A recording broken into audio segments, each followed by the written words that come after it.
Passons à la suite. Seth Rollins affronte le phénomène des réseaux, Logan Paul.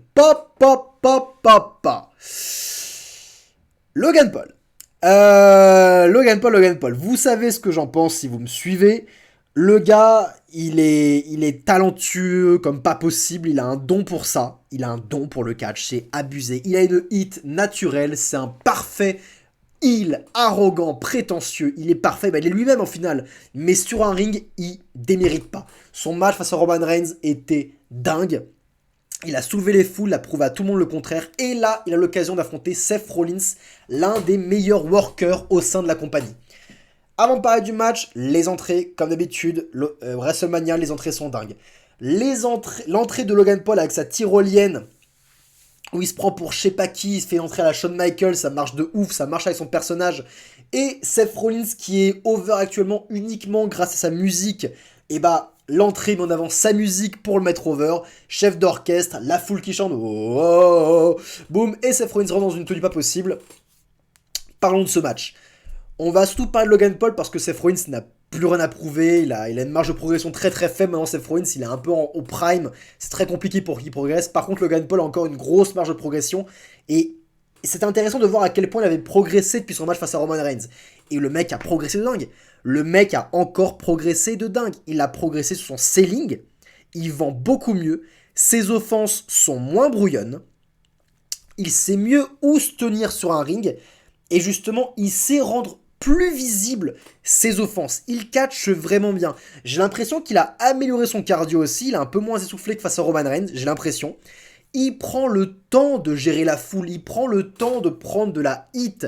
Il a aussi ajouté des prises de soumission à son arsenal. Bref, le mec, il a changé. Il est revenu, il a changé. Et les deux hommes ont proposé 20 minutes de match, de catch, de très très bonne action. On a ce moment où Seth Rollins va briser les os de la main droite de Logan Paul, cette main droite qui lui sert à faire ses punches qui ont mis KO Seth Rollins plusieurs fois pendant la construction du match.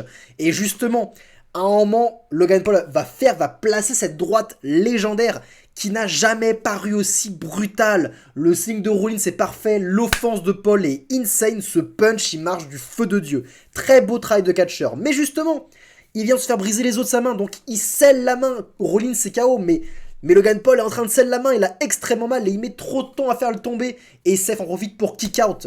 Pop de la foule. On a la mascotte de Logan Paul, c'est un pote à lui, c'est KSI qui est déguisé en boisson. Donc voilà, il révèle que c'est KSI justement. Et là, il prépare le spot qu'ils avaient fait face à Roman Reigns. KSI commence à sortir son portable et à enregistrer une vidéo où Seth Rollins s'est placé au niveau de la table des commentateurs pour que Logan Paul lui saute dessus. Donc ça rappelle ça, sauf que alors que KSI lance sa vidéo, au moment où Logan Paul s'apprête à sauter, Seth Rollins tire KSI sur la table et Logan Paul il saute, il fait un oh shit et il splash son partenaire pour casser la table, la foule elle pop comme pas possible. C'est génial et j'ai hâte de voir la vidéo de KSI justement, j'ai hâte de la voir.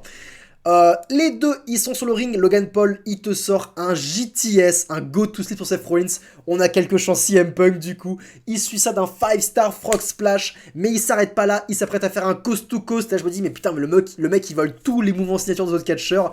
Mais il peut se le permettre puisque c'est une star des réseaux qui joue au catcheur. Ça marche pour son perso, ça lui donne du grain, ça en fait un très bon heal à temps partiel en fait. Sauf que lorsqu'il fait le coast to coast, Seth le contre d'un super kick. Logan, il le scelle extrêmement bien. Boom, curb stomp pour la victoire. Waouh. Très très bon match de catch. Ce n'était pas un spot fest, ce n'était pas des mouvements qui allaient dans tous les sens. Le match n'était pas que impressionnant sur ses manœuvres. Il racontait une histoire. Les deux mecs ont scellé, les deux mecs ont essayé de se soumettre, les deux mecs voulaient gagner et ont essayé de gagner tout du long. Grosse offense, tout le temps. Et les faciès c'était bon. Les deux, Logan Paul comme Seth Rollins, on a été sur un très bon match de catch. Jusqu'à présent, c'est de loin le meilleur match de catch et je me suis dit, putain, va falloir s'accrocher pour dépasser le niveau de la qualité de catchesque qu'ont proposé ces deux gars. Vous verrez, nom de Dieu. En tout cas, très très bon match de catch. Bravo à Seth Rollins, bravo à Logan Paul. Hâte de voir la suite de ces deux lutteurs.